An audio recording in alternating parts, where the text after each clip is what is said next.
د سوات پولیسو هغه بدبخته انسان نیولی دی کوم کس چې خپله مېرمن څو ورځې وړاندې په ډېر بې دردۍ سره وژلې ده. څو ورځې وړاندې نه بلکې 2 ورځې وړاندې وژلې ده.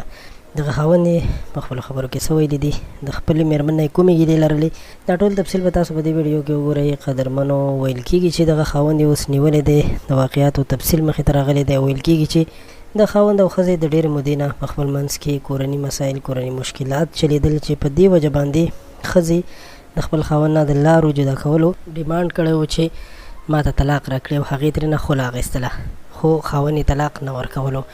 په دې وجه باندې هغې د خلې کوم کیس چې دی هغه دایر کړی و. نو تېره ورځ همدغسې خاوند د بڼ په چوک کې خپله مېرمن په ډزه باندې وژلې ده.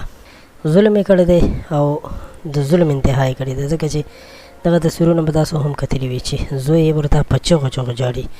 څومره افسوسناکه خبره ده، څومره دردونکې خبره ده چې د وړوکي ماشوم زوی په مخ کې یو ظالم پلار راپاسي او خپله مېرمن وژني. سبا ورځ به دغه ماشوم په ذهن کې څه وي، خپل پلار یو قاتل دی او هغه به هم دا کوشش کوي چې خپل پلار وژني، ځکه چې د هر ماشوم په زړه کې 80% مینه د مور دپاره دا قدرتي وي. نو د دغه ماشوم سره چې بیا کوم ظلم وشو، د هغه د وړاندې د هغه مور په ډزه باندې ووژل شو، هغه د ټول عمر دپاره یسیر کړی شو او پلار یې هم د هغه نه جدا دی، ځکه چې پلار خو یې دغه ظلم وکړو.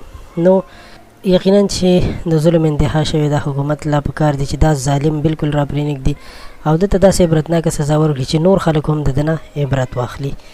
دا خبر اگر که موږ شریکول هم نه غوښتل، خو ډېرو ملګرو غوښتنه کوله چې د دې تفصیل موږ سره شریک کړو. تفصیل هم دغه و چې د دوی کورنۍ ناچاقي چلېدله او ښځې ترېنه د جدا کولو، د لارو جدا کولو غوښتنه کوله.